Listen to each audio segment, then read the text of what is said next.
Assalamualaikum warahmatullahi wabarakatuh. Waalaikumsalam warahmatullahi wabarakatuh. Perkenalkan, saya Ria Mentari. Kembali lagi dengan saya di dalam podcast TGD. Jadi kita sudah ada kedatangan bintang tamu atau narasumber kita, dosen terbaik atau berprestasi dari kampus STMIK Triguna Dharma, yaitu Bapak Dr. Diki Nofriansah, Eskom Mkom. Oke. Silakan untuk Bapak Dikinya boleh diperkenalkan terlebih dahulu, Pak. Oke, terima kasih Saudara Mbak Tari. Perkenalkan, nama saya Dr. Diki Nofriansah, Eskom Mkom. Saya merupakan dosen tetap di STMIK Triguna Dharma. Alhamdulillah, saya bergabung di STMIK Triguna Dharma ini tahun 2013, Mbak Tari. Jadi dari 2013 sampai saat ini, alhamdulillah saya masih menjadi dosen tetap di sini. Dan alhamdulillah saat ini saya juga sudah menyelesaikan studi S3 saya. Mungkin itu, Mbak Tari. Boleh ditanganin untuk Pak Diki. Jadi Pak, kita ngobrol-ngobrol santai nih. Saya mau bertanya, dalam penyelesaian S3 Bapak, apa aja tuh yang sudah Bapak hadapin? Seperti contohnya kayak S1, S2, S3. Contoh rintangan apa aja tuh yang udah Bapak hadapin? Boleh diceritakan Pak itu? Terima kasih Mbak Tari. Jadi gini, saya kebetulan S1 dari salah satu PTS swasta di Kota Medan. Alhamdulillah di S1 itu saya lancar sih, termasuk juga salah satu mahasiswa terbaik ya. Dan alhamdulillah saat itu juga dapat beasiswa. Di S2 itu yang mungkin agak sedikit ya kita bahasakan tuh tricky lah ya, karena memang saat itu saya mungkin dengan teman-teman satu angkatan saat itu bahasanya Mbak Tari nekat-nekatan mau S2 gitu kan ya. Artinya memang belum punya penghasilan yang gede, belum punya penghasilan tetap, tapi udah memberanikan diri nih untuk ngambil S2. Dan akhirnya di semester 2 mau masuk ke semester 3 karena uang nggak ada lagi, karena saat itu saya kuliah di Padang dan akhirnya saya cuti 1 semester. Jadi di 1 semester itu kebetulan alhamdulillah ada ke aktivitas-aktivitas lain untuk saya punya niat. Kalau saya sudah tetapkan satu niat, biasanya kalaupun dia tertunda ke depan pasti akan saya capai. Dan alhamdulillah saat itu saya S2 melanjut di semester berikutnya. Saat itu juga alhamdulillah walaupun di tengah kesulitan banyak bantuan dari dosen, terutama saat itu saya menyelesaikan semester 2 dan semester 3 saat itu berbarengan. Jadi kalau teman-teman saya dulu selesai semester 2, kami kebetulan waktu itu kuliahnya sebulan sekali. Selesai semester 2 hari ini, besok dia pulang. Saya harus tetap di Padang saat itu. Tapi alhamdulillahnya di S2 itu di balik kesulitan yaitu tadi ada keberkahan. Alhamdulillah saat itu saya dinobatkan sebagai lulusan terbaik ya. Jadi yang harusnya saya tuh selesainya semester berikutnya, akhirnya saya selesai sama dengan teman-teman saya sebelum saya cuti. Dan alhamdulillah saat itu juga saya sidang duluan, padahal kalau dilihat harusnya teman-teman harusnya duluan. Akhirnya saya sidang duluan dan alhamdulillah saat itu dibantu saat itu sama dosen saya. Alhamdulillah selesai di 2013. Di 2014-2015 saya alhamdulillah saat itu sangat hunting banyak beasiswa, lulus di LPDP. Kemudian saat itu pilihannya di Queensland University Teknologi di Australia sama di Universitas Gadjah Mada. Jadi memang kalau kata orang kalau nggak rezeki itu ya memang kita nggak bisa paksakan gitu ya kan. Jadi saat itu kebetulan kami kalau di LPDP itu diberikan kesempatan 1 tahun ya untuk setelah dinyatakan awardee dikasih waktu 1 tahun untuk benar-benar kuliah. Ternyata pada saat itu saya dengan bulan istri sih sebenarnya lahiran, sehingga batas waktu itu nggak membuat saya nggak bisa nggak bisa mengikuti lah beasiswa itu intinya, karena memang sudah lewat deadline. Dan akhirnya waktu itu saya kena ada sedikit, kita bilang ininya lah hukumannya dari LPDP. Tidak sampai seperti itu. Di 2015 saya searching, alhamdulillah dapat beasiswa di Kemenristek Dikti, namanya itu BPPDN saat itu, kalau sekarang namanya Budi DN. Dan alhamdulillah juga di 2015 saya dosen pertama mungkin sampai hari ini yang dapat beasiswa S3 gratis ya selama kuliah di SMK Triguna Dharma.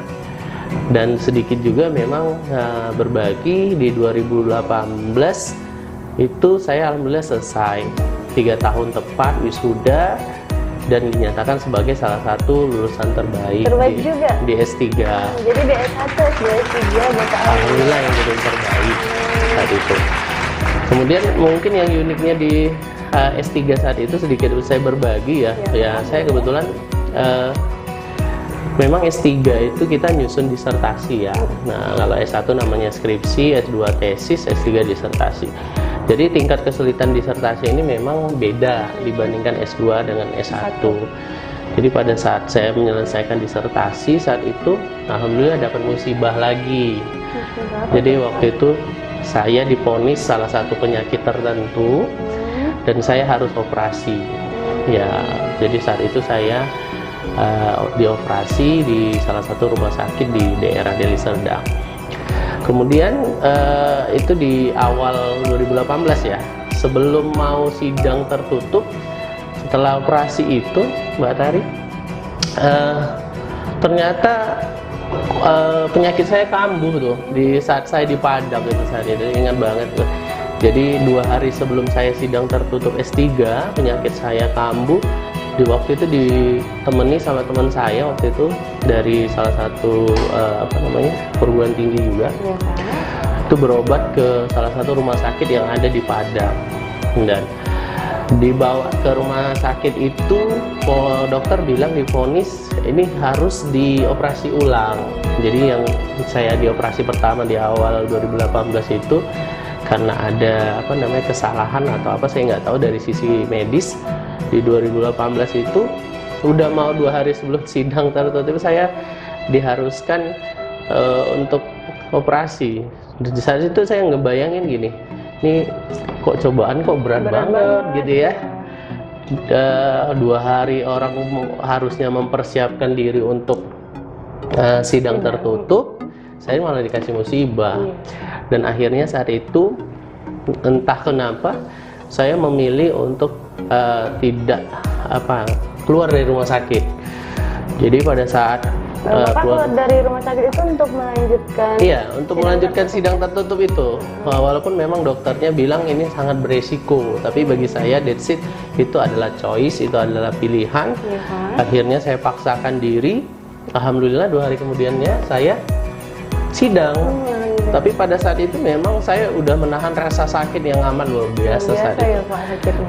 Dan akhirnya pada saat dinyatakan lulus sidang tertutup, di situ saya baru cerita sama seluruh profesor yang ada di depan saya bahwa saya saat ini sebenarnya lagi kondisi nggak baik lah intinya. Alhamdulillah selesai itu jam 2, saya ambil tiket pulang sore. Nah, akhirnya besoknya saya langsung dilarikan ke rumah sakit dan akhirnya saya menjalani operasi kedua dan alhamdulillah dikasih kelancaran ya, walaupun di beda rumah sakit lah dari operasi saya yang pertama. Jadi pengalaman S1, S2, S3 itu luar biasa sih sebenarnya. Ya apalagi waktu S1 saya sendiri pun sebenarnya karena dapat beasiswa. Ya karena orang tua saya juga sudah nggak ada, orang tua laki-laki. Kalau kami di keluarga manggilnya abah gitu ya, abah udah nggak ada, tinggal mama, jadi harus mencari sendiri. Nah, alhamdulillah dapat beasiswa. Di S2 kemarin biaya sendiri, di S3 alhamdulillah di beasiswa juga. Beasiswa. Dan alhamdulillah hasilnya S1, S2, S3 jadi memuaskan. Itulah kurang lebih Mbak Tari. Alhamdulillah Kak. Kemudian Kak untuk Katanya Bapak di sini di SMIK Sri Gunadarma ini termasuk dosen yang berprestasi. Oh iya, alhamdulillah. Boleh diceritakan Pak itu bagaimana bisa dinobatkan seperti itu? Oke. Jadi kalau dosen berprestasi ini sebenarnya bukan diri saya sih yang ini ya. Mungkin teman-teman banyak melihat ya. Memang saya kebetulan saya dalam hidup itu punya prinsip gitu ya. Umur 40 tahun saya harus pensiun dini gitu ya dari kehidupan dunia yang luar biasa ini. Maksudnya apa? Maksudnya gini, saya menjadi orang yang mungkin saat ini agak sedikit bukan perfeksionis ya, idealis terhadap tujuan ya. Karena saya menganggap umur 40 tahun ke atas sudahlah saatnya saya harus fokus ke agama.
Diundang jadi keynote speaker di international conference.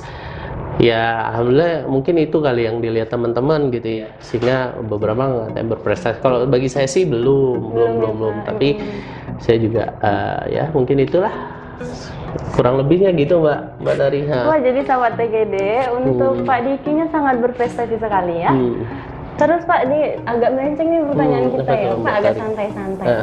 Tadi kan kita udah bahas keluarga dan istri. Jadi kita boleh diceritakan Pak untuk Bapak nikah di umur berapa? Oh iya. Bertemu istrinya di umur berapa gitu? Oke. Jadi saya berkeluarga itu umur berapa ya Mbak Tari ya? Umur 24 kali. 24 tahun. Ya, selesai saya tamat S2. Ya wis nekat-nekatan gitu. Jadi 4 bulan setelah selesai S2 saya menikah di 2013 itu ya, kalau nggak salah. Iya 2013. Alhamdulillah saat ini saya ada tiga orang anak lah, ya kan, 2 orang putra, 1 orang putri. Walaupun memang kalau secara sipil saat ini sebenarnya anaknya jadi 4. Kok bisa gitu? Karena kebetulan memang ada adik sepupu saya yang mungkin selama ini tinggal dengan orang tua tirinya itu tinggal sama saya. Jadinya masuk kakak bapak ya? Masuk kakak saya ke depan, jadi ada 4. Jadi alhamdulillah ini mungkin bulan depan udah 8 tahun lah menikah dengan istri. Alhamdulillah Pak, langgeng terus ya Pak. Amin, insyaallah. Terus Pak, selama Bapak ngajar di kampus kita ini, kampus STMIK Triguna Dharma ini, apa aja yang sudah Bapak kembangkan kepada mahasiswa-mahasiswa kita? Ya, kalau cerita ini sebenarnya saya mau melihat histori ya dulu ya. Saya di 2013 masuk di bulan April. Alhamdulillah di bulan September saat itu saya ditunjuk sebagai ketua program studi ya sistem komputer S1. Jadi kalau ditanya apa yang udah dilakukan, saya rasa mungkin nanti bisa dilihat lah. Pertama dulu Triguna Dharma ini memang dulu agak eksklusif sih. Artinya saya eksklusif tuh jarang banget mengikuti pertandingan, misalnya saat itu ya kami ada mengikuti kompetisi robotik ya. Jadi pada saat saya jadi jabat Kaprodi saat itu, alhamdulillah Triguna Dharma masuk di kompetisi nasional ya untuk kontes robotika. Waktu itu ada Pak Jaka yang saat ini juga jadi dosen dan Pak Kamil gitu ya. Dulu di masa saya itu sampai tingkat nasional lah. Kalau untuk tingkat regional Sumatera saat itu kita juara 4 kalau nggak salah saya waktu di Politeknik Negeri Padang kita ikut kompetisi robotik. Tapi untuk di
mungkin kalau kampus-kampus lain itu masih contohnya ya absensi mahasiswa itu masih pakai manual gitu ya. Kalau Triguna Dharma sudah menggunakan RFID lah saat itu, yang mana RFID itu juga multifungsi, bisa kalau nggak salah saya bisa jadi absen, bisa juga nanti untuk minjem buku di perpus dan lain sebagainya. Jadi saya rasa kelebihan itu dan mungkin sampai saat ini juga menjadi benchmark lah dari beberapa kampus swasta untuk mencontoh Triguna Dharma. Ditambah lagi memang marketing di Triguna Dharma ini luar biasa ya, luar biasa. Itu sih gambarannya Mbak Tari. Sedikit bangga nih Pak, maksudnya bangga sekali dengan cerita-cerita Bapak yang pemuda ini usianya sudah banyak pengalaman. Alhamdulillah, alhamdulillah. Saya mau bertanya lagi boleh? Boleh. Silakan. Jadi gini Pak, kan di luar Bapak mengajar, Bapak punya bisnis tuh. Gimana cara Bapak membagi waktunya? Jadi kan di rumah juga Bapak memiliki keluarga. Gitu. Ya, kalau cerita itu memang saya sendiri juga akhirnya memang selalu ditanya ya, bukan Mbak Tari, gimana sih nge-divide atau membagi waktu ya, memanage waktu itu ya antara keluarga, bisnis dan pendidikan, artinya kampus ya. Saya kebetulan memang sejak selesai S3 saat itu memang memprioritaskan bisnis memang, walaupun bukan maksud saya nomor dua kan kampus, tidak. Artinya porsi secara waktu kita harus memilih prioritinya itu di mana. Kenapa saya milih bisnis? Bisnis ini memang yang berkaitan dengan IT. Tujuannya apa? Saya akan ingin tahu sih sebenarnya kebutuhan IT di masyarakat itu seperti apa, perusahaan itu butuh apa, sehingga itu bisa kita cangkok lah, misalnya bisa kita adopsi nanti di apa namanya, di Triguna Dharma untuk kebutuhan mahasiswa gitu kan. Jadi kalau bagi waktu sih memang saat ini kalau dari persentase 100% mungkin bisnis 50%, ya kampus 40%, keluarga malah 10% gitu ya. Kenapa? Karena kadang saya pergi pagi anak lagi tidur gitu ya. Kadang kalau udah pulang anaknya udah tidur, paling Sabtu Minggu paling bareng-bareng sama keluarga ya. Iya, tapi itu semua sebenarnya kenapa? Karena saya punya target hidup tadi. Umur 40 tahun saya sudah tidak terlalu apa ya, terlalu terbebani lah untuk kebutuhan keluarga, misalnya secara ekonomi gitu. Saya artinya bahasa kerennya itu punya passive income dan bebas finansial gitu ya. Kenapa? Alhamdulillah insya Allah 3 tahun ke depan mudah-mudahan saya bisa jadi guru besar, profesor. Kemudian juga nanti 3 tahun ini memang kami saat ini perusahaan kami sedang apa ya, goes to IPO lah ya. Jadi ada Klik Askia itu saat ini sedang kami coba untuk kita manage bisa untuk go public nanti di 3 tahun ke depan. Ya mungkin nanti ke depan ya target jangka panjangnya itu sih produk-produk yang kita hasilkan dari bisnis dan sebagainya itu bisa jadi passive income bagi saya. Dan 9 tahun ini memang waktu saya untuk berkarya lah bahasanya. Setelah 40 tahun saya rasa saya lebih banyak yang tadi 10% untuk keluarga, mungkin bisa jadi gitu. Bisa jadi 70% untuk keluarga, sisanya memang saya bagi untuk bisnis dan perguruan tinggi gitu. Itu sih kurang lebih Mbak. Terus Pak Diki, katanya juga Bapak di kampus ini, di kampus STMIK Triguna Dharma ini termasuk dosen favorit pada mahasiswa. Iya, masa sih. Boleh Pak diceritakan gimana? Kalau dibilang favorit juga, ya, nah ada juga yang bilang agak-agak sedikit killer gitu ya. Karena memang prinsip dalam hidup saya selalu melihat sesuatu itu sesuai dengan waktu dan tempat gitu ya. Ketika saya mengajar, tentu saya mungkin namanya kan mahasiswa ya, kita nggak bisa seperti ngajar anak-anak sekolah dasar seperti kita bilang punya gap lah. Saya memang mahasiswa termasuk dekat dalam artian maksudnya tidak terlalu kalau saya bilang terlalu kaku lah gitu ya, enggak, welcome aja ya. Cuman memang pada satu titik, satu waktu memang dikenal sebagai killer tuh biasanya itu pada saat mungkin nanti mungkin Pak Tari mungkin bisa tanya-tanya ya, mungkin pada saat mahasiswa menyelesaikan skripsi itu saya memang agak-agak sedikit bukan ideal sih sebenarnya. Prinsipnya adalah saya kepingin anak-anak ini yang dikerjakannya benar gitu ya. Karena memang ketika saya lihat perkembangan SDM, sumber daya manusia saat ini makin menurun gitu ya, sehingga memang pada saat seminar proposal hasil maupun sidang itu saya memang agak bertransformasi lah gitu ya. Mungkin yang dari awalnya welcome mungkin agak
Percaya orientasi dan fokus kita itu biasanya untuk keluarga, Mbak.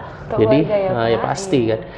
Jadi kapan lagi kita coba bermanfaat ya kepada orang banyak. Intinya adalah semua itu butuh proses, jalani prosesnya. Kalau ditanya prosesnya sulit, pasti. Tapi proses itu seperti kata-kata orang, proses tidak akan mengkhianati hasil. Benar. Walaupun hasilnya nggak didapatkan hari ini, insya Allah nanti 1, 2, 3 tahun ke depan akan kita dapatkan. Itu sih Mbak, kurang lebihnya Mbak. Kemudian Pak Diki, motivasi untuk mahasiswa dalam mengerjakan skripsi yang tepat waktu itu boleh dijelaskan Pak? Oke. Kalau ditanya gimana sih supaya mahasiswa bisa selesai ya skripsinya, pada prinsipnya adalah sesuatu yang harus kita kerjakan itu harus punya planning dan target gitu ya. Jadi sama seperti yang saya sampaikan tadi, saya punya target 40, saya sudah punya passive income, saya sudah bebas finansial lah kita bilang. Ya, artinya apa? Artinya saya harus nge-plan dulu ya. Misalnya nanti misalnya dari prodi buat tanggal sekian bulan sekian itu jadwal pertama nih untuk proses seminar proposal gitu ya. Jadi sedangkan waktu mau mengerjakan itu masih ada 4 bulan lagi, maka kita harus nge-planning nih, bulan ini ngapain, bulan ini ngapain, bulan ini ngapain, gimana proses bimbingannya dengan dosen-dosen seperti apa. Karena yang menjadi kelebihan juga Tribuna Dharma semuanya dosen-dosennya welcome kok, sangat welcome, sangat mudah dijumpai, dan so far anything problem lah saya rasa. Kalau 1-2 hal itu biasa, tapi pada intinya semua itu harus punya plan yang baik sih Mbak. Mungkin itu sih Mbak Tari kira-kira. Terus Pak Diki, keahlian apa saja sih yang selama pandemi ini yang diperlukan untuk bidang IT? Oke. Ya, jadi menyikapi pandemi ini luar biasa ya. Saya juga sebagai pengusaha juga termasuk terdampak lah ya. Jadi kalau nanti ditanya pandemi ini keahlian apa yang harus dimiliki oleh kita, sebenarnya itu keahlian orang-orang IT. Makanya saya sampaikan bagi orang IT pandemi ini bisa jadi peluang ya Mbak Tari ya, bukan peluang dan tantangan sih sebenarnya. Sebagai contoh gini, kita tahu ya adanya perubahan mindset terkait pola beli ya. Mungkin dulu ibu-ibu atau apa, mungkin Mbak Tari beli baju sering ke Medan Mall atau yang lain. Sekarang sudah mulai bergeser dengan sekali klik ya, misalnya belanja di marketplace yang ada udah sampai gitu ya.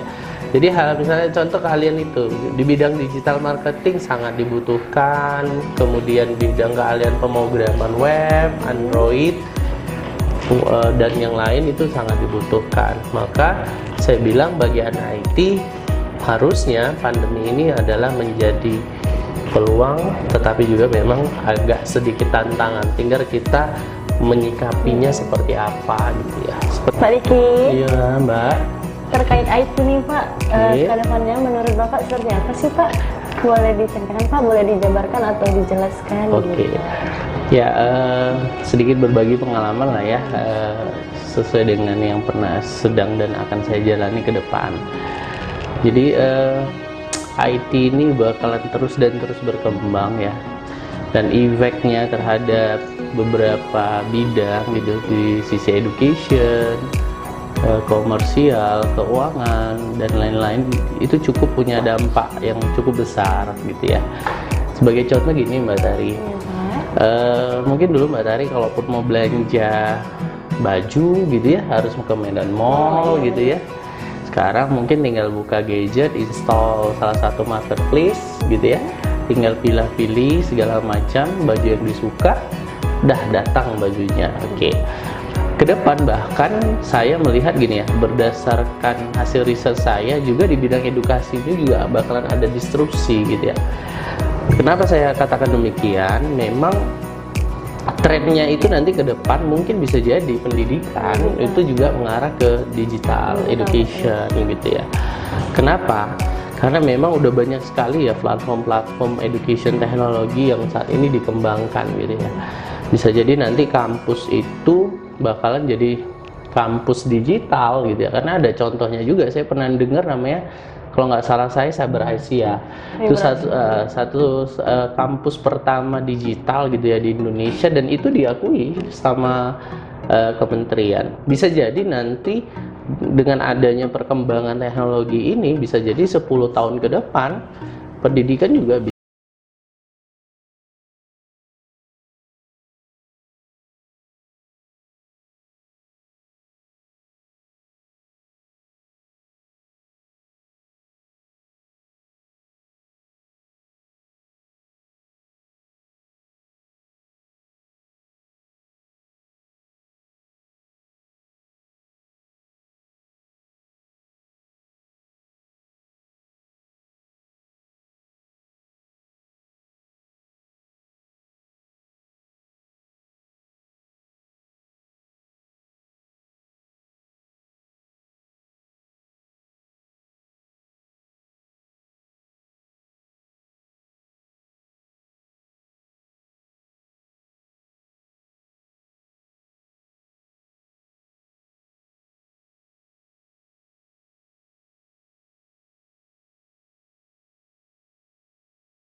Bungkus ID, mana Bungkus ID itu platform gabungan marketplace, online transportation, sama fintech gitu. Kemudian saya banyak menulis buku di jurnal internasional dan sebagainya. Jadi kalau ditanya apakah kalian sih, misalkan di bidang digital marketing nih, mahasiswa nih, mungkin selama ini Pak gimana ya cara mendapatkan uang gitu ya dari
Nah, selain akademik mengajar, meneliti dan mengabdi. Nah, pengabdian apa saja yang sudah Bapak tuangkan kepada masyarakat sekitar? Ya, makasih banget nih pertanyaannya nih. Kalau tadi ceritanya bisnis apa, nih kita mungkin ke sisi kampus dan dosen. Jadi Tridharma perguruan tinggi itu memang ada pengajaran, penelitian dan pengabdian. Kalau pengajaran udah dilakukan di perguruan tinggi, penelitian juga gitu ya. Kemudian untuk pengabdian, alhamdulillah nggak banyak sih, tapi lumayan gitu ya. Lumayan banyak ya, gitu maksudnya. Dulu saya pernah jadi kepala sekolah di salah satu SMA favorit di sekitaran Medan ini. Bagaimana saya untuk membangun benchmarking dari salah satu sekolah di Jawa untuk bisa diadopsi di Medan. Kemudian juga dulu sering ada pembekalan nih di beberapa desa gitu ya. Misalnya bagaimana pemberdayaan desa gitu ya.